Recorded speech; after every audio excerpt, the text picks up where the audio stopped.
Bien, finalmente, para tener un panorama más completo de este continente africano, nos vamos a referir a la población y a la economía.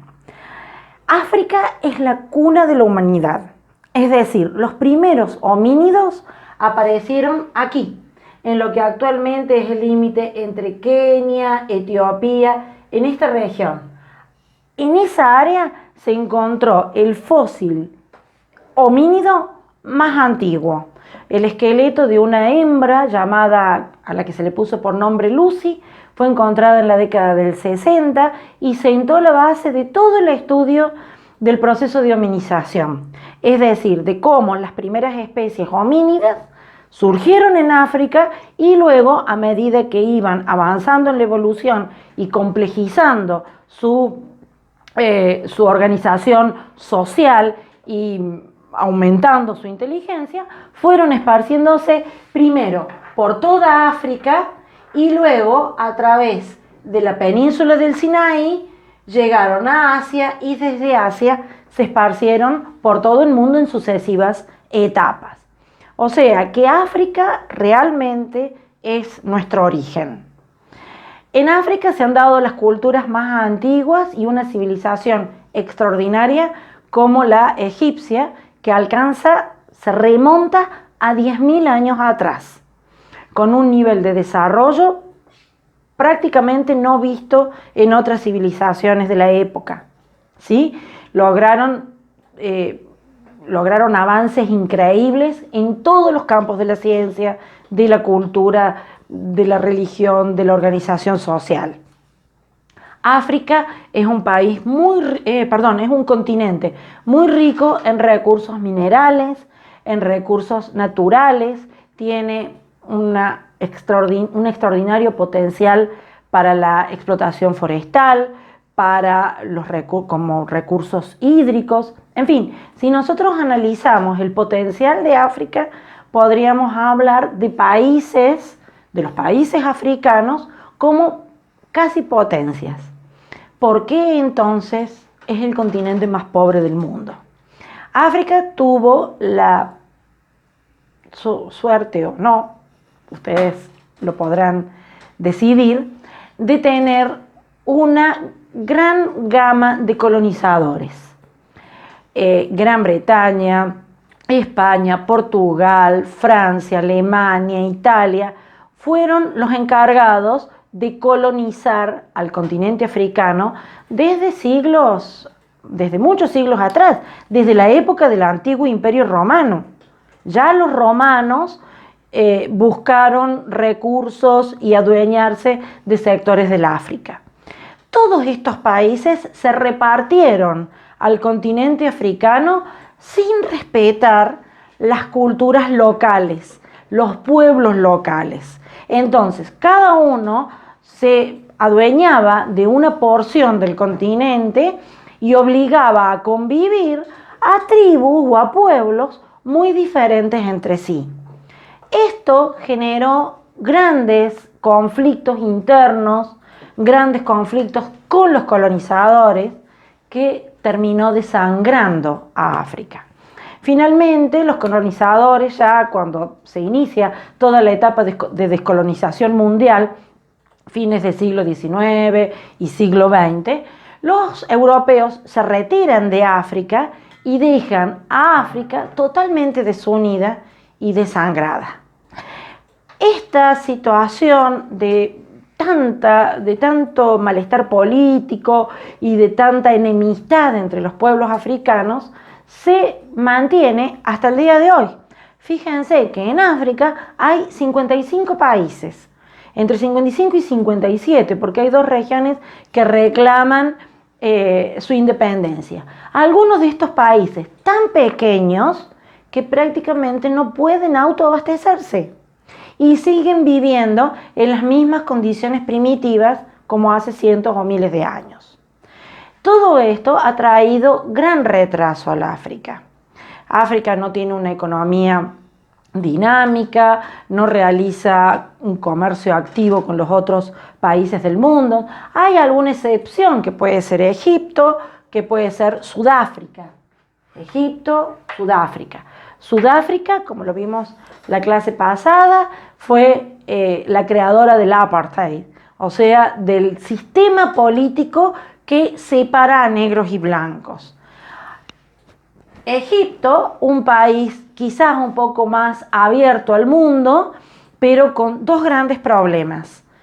Primero, la cantidad de población. Es un continente muy densamente poblado y por el ambiente desértico, la población se concentra toda a orillas del Nilo en realmente un ambiente de sobrepoblación muy insano.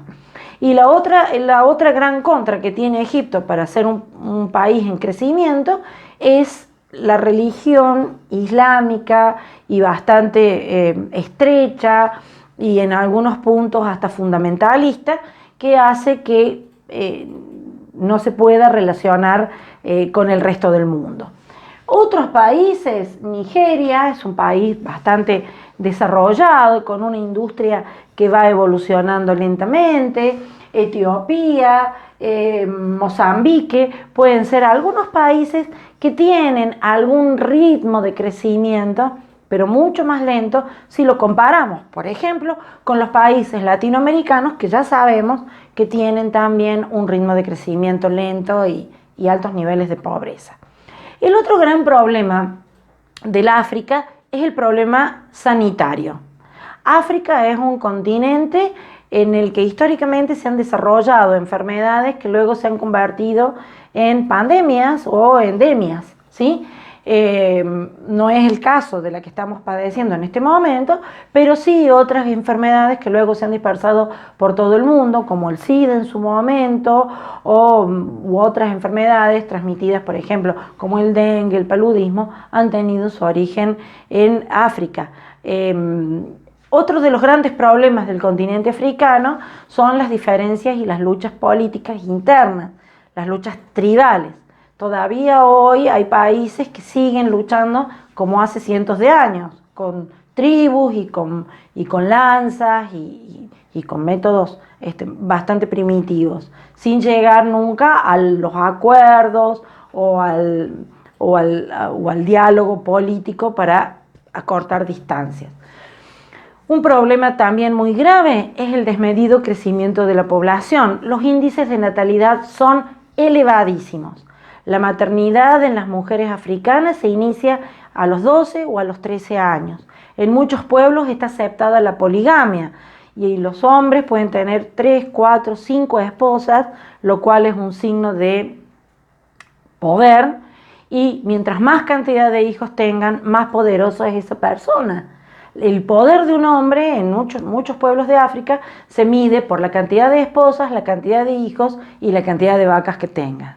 Entonces esto hace que no haya controles de ningún tipo y así como la natalidad es muy alta, también lo es la mortalidad infantil y la desnutrición. Alcanza los límites más altos del mundo. Otro de los grandes problemas del África son la falta de educación. No hay verdaderos proyectos educativos que tiendan a enseñarles a los niños de los pueblos, de las aldeas, de los lugares más alejados y primitivos, a educarse, a leer y a escribir. Muchas misiones, tanto católicas como evangélicas, tienen esta noble tarea, pero bueno, también son muy resistidos porque los nativos sienten una intromisión del europeo o del blanco en estas actividades. Y finalmente, África se ve, abrumada por un problema que es de muy difícil solución y que tiene larga data, que es la corrupción. Todos los países africanos son países nuevos, salvo, por ejemplo, Egipto, Sudáfrica. Todos los demás son países recientes, o sea que se han estado formando en tiempos cercanos. Son países que tienen una antigüedad parecida, por ejemplo, a la de Argentina, que tenemos 200 años de vida independiente. Bien, hay otros todavía más jóvenes. Y la falta de experiencia política y la falta de políticas serias y comprometidas ha llevado a muchos países africanos a tener en el poder a verdaderos dictadores. Dictadores de una mentalidad muy estrecha que en vez de llevar a sus países hacia el progreso y hacia el siglo XXI, lo atrasan con políticas totalmente anticuadas. Y esto siempre acompañado de una gran corrupción. La riqueza de estos grupos selectos es extraordinaria, mientras que la pobreza de la gran mayoría, del 90% de la población, es extraordinaria también. Esta gran diferencia entre ricos y pobres, acentuada por la corrupción de sus gobernantes y por las extraordinarias deudas externas que todos los países africanos tienen y que no pueden pagar, hacen de África el continente más pobre del mundo. Y salir de esta situación de pobreza es cada día más difícil. Bien, chicos, juntamente con todo esto, más el material que ustedes investiguen, ya pueden hacer un excelente trabajo sobre el continente africano. Y finalmente dijimos que vamos a terminar en esta primera etapa del año, en esta primera mitad del año, analizando el proceso globalizador, desglobalizador o antiglobalización simultáneo que se está dando en todo el mundo. Y para eso vamos a ver algunos casos puntuales y algunos análisis políticos sobre la situación mundial.